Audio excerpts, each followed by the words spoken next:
next topic is food preservation. It is nothing but the prevention of food from decay or spoilage by storing in a condition fit for future use. The food is mainly preserved to increase the shelf life of food, retain the color, texture, flavor and nutritive value, increase the food supply and also decreasing the wastage of food. Now let's move on to the methods of food preservation. There are various methods like drying, smoking, irradiation, cold storage, freezing, pasteurization, canning. We will see what drying is. It is the process of preserving the food by removal of water or moisture content in the food. It is done by three methods. It is sun drying, vacuum drying, hot air drying. By drying, growth of microorganisms such as bacteria, yeast, molds can be avoided. Next is smoking.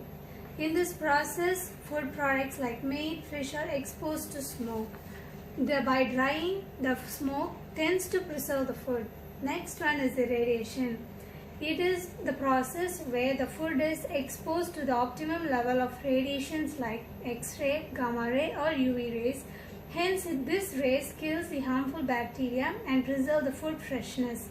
Next, cold storage.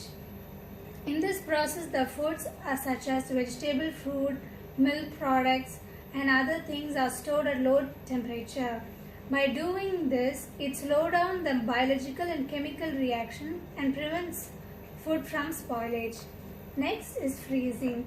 In this method, the food is stored where the degree is below 0 degrees Celsius. Hence, the microorganisms cannot grow. All the chemical reactions are reduced and the metabolic reactions are also delayed. Next is pasteurization. This is a process where heat treatment is involved. For example, preserving milk and beverages. First, the milk is boiled to a temperature of 63 degrees Celsius for about 30 minutes and suddenly it is cooled. Hence, it destroys the microbes present in the milk. The last topic is canning. In this method, the food preservation involves vegetables, fruit, meat, dairy product and others to be processed and stored in a clean, steam airtight containers under pressure and then sealed. It is then subjected to high temperature and cooled to destroy all microbes. The next topic is addition of preservatives. It is done by adding natural and synthetic preservatives to food. First, natural preservatives. It is done by three methods, which are addition of salt, addition of sugar and addition of oil. Addition of salt. The salt removes the moisture content and thereby prevents the bacteria growth and reduces the microbial activity, helping the food to stay healthy longer. Next is addition of sugar. Sugar or honey is added to increase the shelf life for products such as jams, jellies, squash and other things. And the last one is addition of oil. Addition of oil is mostly seen in pickles, which helps prevent the air contact in food. Hence, it can help the food to stay longer life. Next one is synthetic preservatives.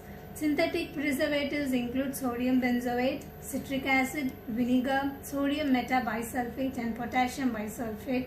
These are added to products like sauce, jam, jellies, etc.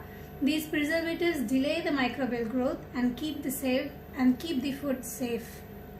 Next topic is food adulteration. It is the addition or subtraction of any substance to or from food so that the natural composition of food is maintained. The adulterants can be classified into three. It is natural adulterants, incidental or unintentionally added adulterants, and intentionally added adulterants. First, natural adulterants.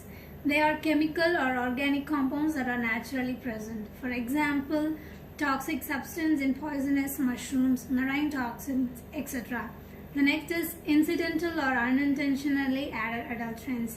They are added unknowingly due to ignorance or carelessness. For example, pesticide residue, dropping of rodents, insects, etc. and a microbial contamination due to pathogens present. And the last one is intentionally added adulterants. They are added intentionally for financial gain and have serious impact on health of the consumer. Next topic is health effects of adulterated food. Due to the consumption of these adulterated food, It leads to fever, diarrhea, nausea, vomiting, gastrointestinal disorders, asthma, allergy, neurological disorders, skin allergies, immune suppression, kidney and liver failure, colon cancer, and even birth defects. Next topic is food quality control. To ensure good food to the consumers and to protect them from fraudulent trade practice, the Indian government enacted the food law known as Prevention of Food Adulteration Act and the Prevention of Food Adulteration Rules. There are some food quality control agencies like FCI, ISI, AGMARK, FPO and FSSAI. First, ISI, Indian Standard Institution. It certifies the industrial products. Next is AGMARK, Agricultural Marketing. And the next is FPO, Food Process Order. And the next is FSSAI, which means Food Safety and Standard Authority of India, for standardizing the food products.